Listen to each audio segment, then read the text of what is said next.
Hi there, and welcome to Infosec World 2023 in Orlando, Florida. I'm Bradley Barth with the Cyber Risk Alliance and Security Weekly, and my guest with me here today is Reuben Moretz. He is Head of Security at DeleteMe. Reuben, thanks so much for joining us today. Sure, good morning. Let's jump right into things. Why might an organization need a service like DeleteMe? Well, your people that you have in your organization are the entry point to all the services and applications you use. So they're an extension of your firewall. So it would make sense to be able to help and reduce the risk associated with those, that threat endpoint and improve the security for your employees as part of that, of your risk and vulnerability management program. So. Yeah, well, because it's a funny thing because you talk about all of these instances where an employee might be phished or socially engineered by someone via email, let's say, but sometimes it doesn't even take the employee to give away information directly to the malicious actor. Sometimes they're doing a good job themselves, giving potential threat actors fodder that they can use for social engineering attacks just from putting their own information online, or in the course of just doing business.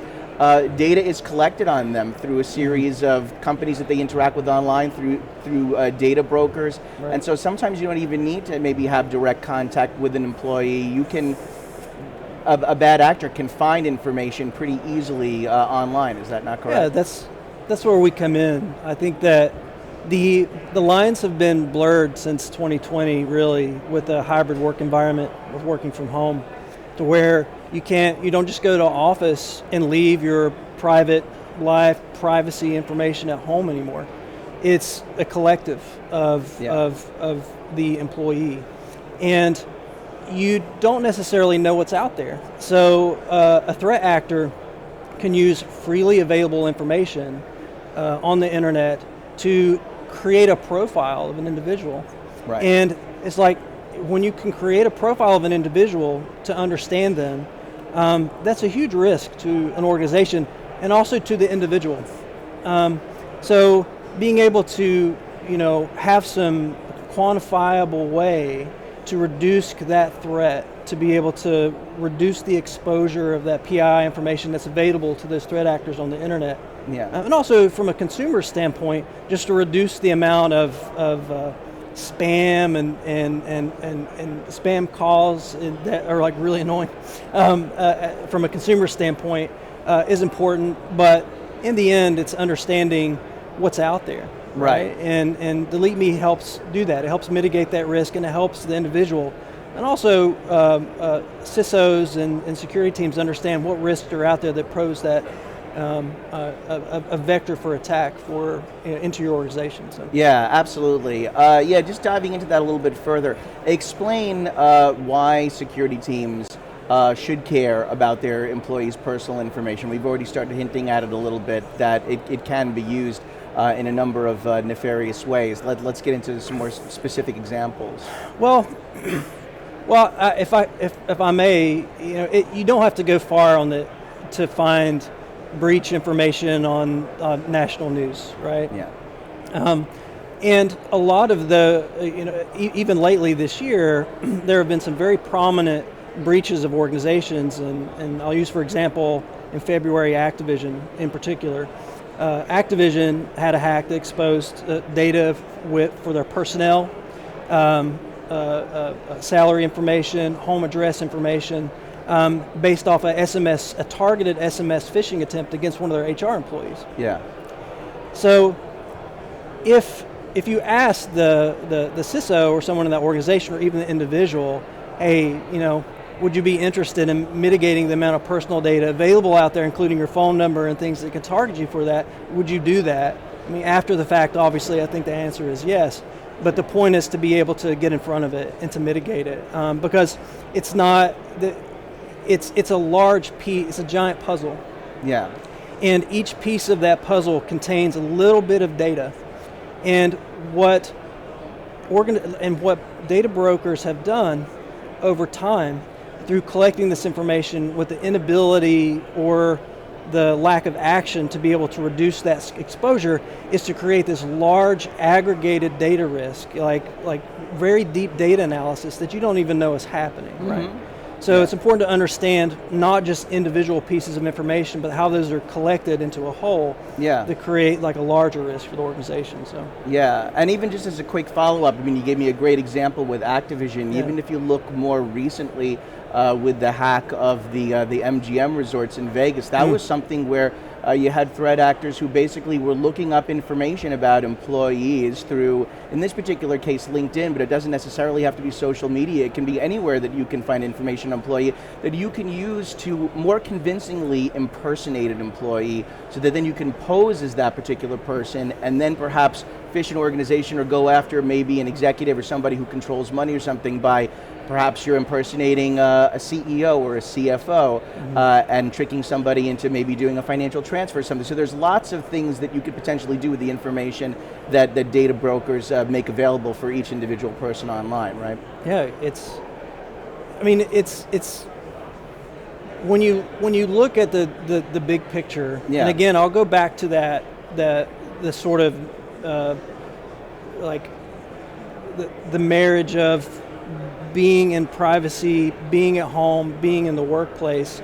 It's all of that information can be collected together. So LinkedIn is a great example. LinkedIn is a collection, they have a collection of like business information that's available to the public. You just have to have an account to log in and view very basic information, and some individuals provide a lot of information as part of their jobs to, and that's understandable. But to the extension of that, the personal details of that person's life is out there on the internet somewhere. There's a large amount of PII data associated with that. So you can't just paint a picture of the person as a business professional anymore. You paint that picture of the total life of that person. And that is, it's a risk I take seriously, our organization takes seriously, and we want to reduce that threat landscape for those individuals and for companies that want to not only protect their employees as a valued service, but to reduce the threat landscape for that to be a potential way to have a data exfiltration, hack into their company, and because we don't. That's our that's what's valuable to us. That's what you want to protect: your intellectual property and your data, right? Yeah, absolutely. Reuben, you mentioned privacy, so let's look at privacy from a CSOS perspective for a few minutes. Sure. How does privacy protection benefit the CISO specifically? Oh, well, it's threat and vulnerability management for your people. Because we look at threat and vulnerability management across infrastructure, but don't really think about it how we do it for your people, and it typically comes directed as an inflow through human resources, right? You do security awareness training. And that security awareness training is typically used to quantify results for reducing risk to your organization for understanding phishing, smishing, or SMS phishing attempts. So the extension of that is, how do we manage that? How do we reduce that threat, right? Other than just doing training. I mean, you have tools that you look for phishing attempts. But again, going to the home, everybody has a cell phone. They're working from their cell phone. They get phishing attempts, and you deploy tools to do that. But again, going back to collection of information, like the more information someone has on you to create a threat profile, then you can be targeted, right? So I like to see it, the way I view it is, we all understand what a CVE is, right? We understand the importance of keeping track of CVEs and patching on a regular basis based off of the risk associated with that CVE. What if we could apply a CVE to our people? Would you not want to patch that CVE, right?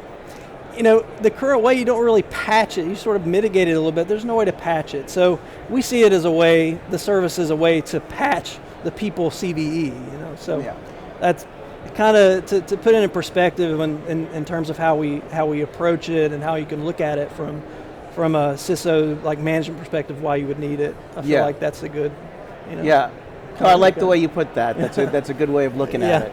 As the head of security for DeleteMe, have you seen a reduction in social engineering attacks with the DeleteMe service?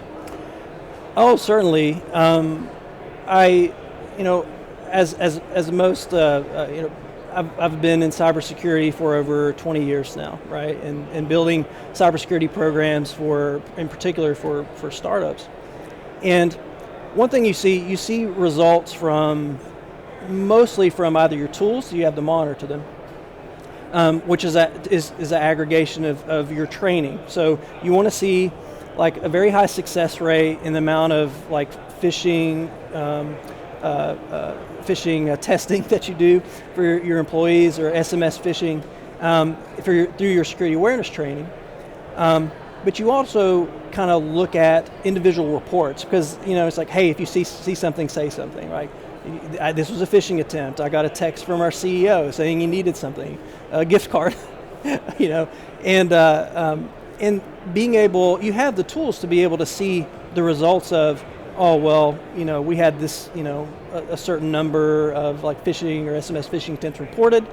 We had this number that was blocked from, our appliances and security tools that we have in place.